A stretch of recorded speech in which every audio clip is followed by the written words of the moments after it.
Feeding time for some rare cats in a place of rare beauty, Argentina's Ibarra National Park. Biologist Pablo Guerra is focused on one small task aimed at solving a global crisis.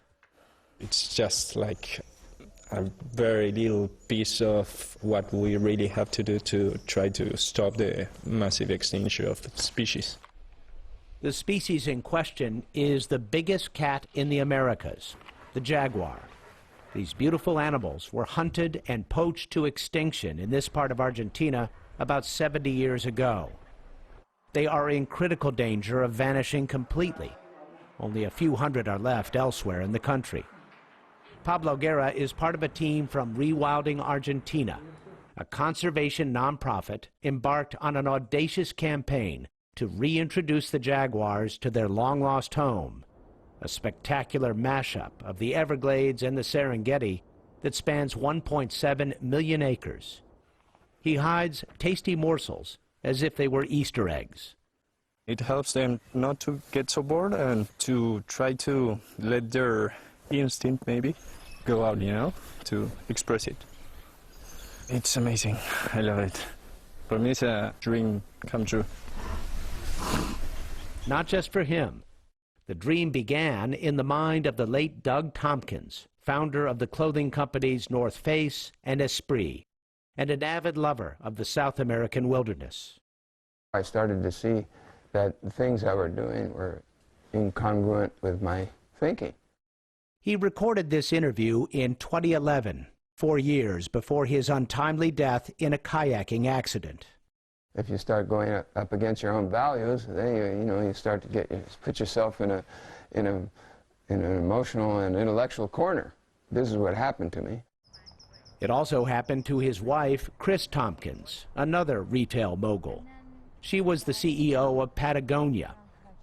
Their ecological philanthropy began in 1991 when they started purchasing swaths of land in southern Chile, creating the million-acre Douglas Tompkins National Park.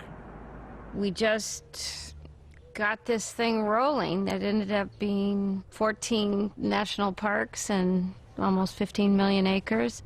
We realized that just saving the land was actually just a strategy towards something else that we were really after, which was how do you create fully functioning ecosystems? In Ibarra, that meant a return of the jaguars.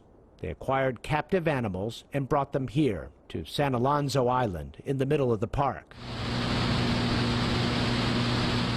We flew there with biologist Sebastian DiMartino, conservation director of Rewilding Argentina. He and his team built a one-of-a-kind jaguar breeding center with Jurassic Park-style enclosures.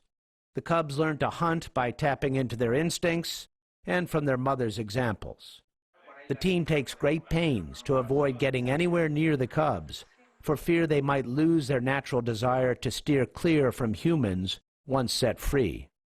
We look from the far, so we never look at the cubs directly, they don't look at us, and we have several devices by which we enter live prey inside the pen, and they don't relate us with food provision. So that way, we produce a kind of jaguar that can be released.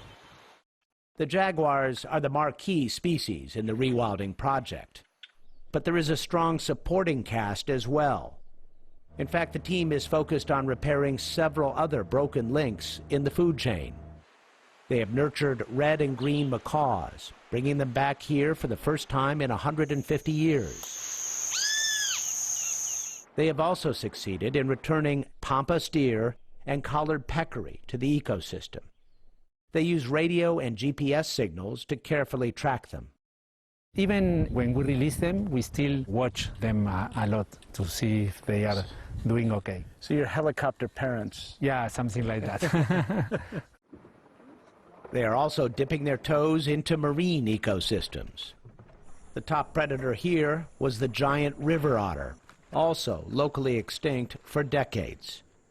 They are teaching this pair, former residents of 2 European zoos, how to hunt for piranha. They are becoming very skillful on catching the fishes now. But they're not ignoring the top predator of all, humans, who for generations made their livings here hunting these beautiful animals for their valuable pelts.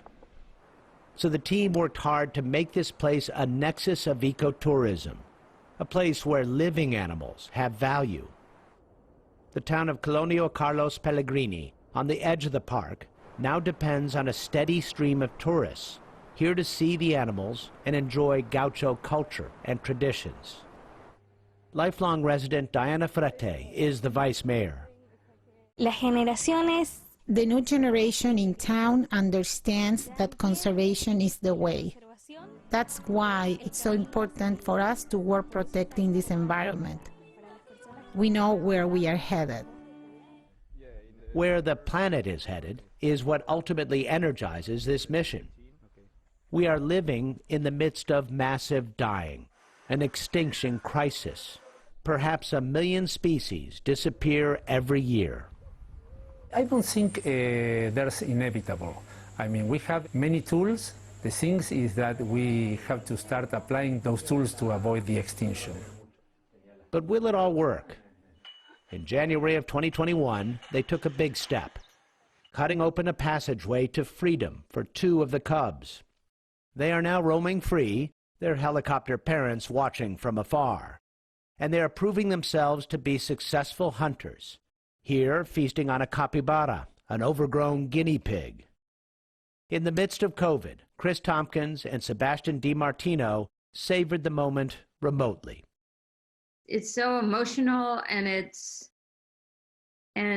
shows that it can be done. And this was always, it seems so obvious now, but it was such a big question.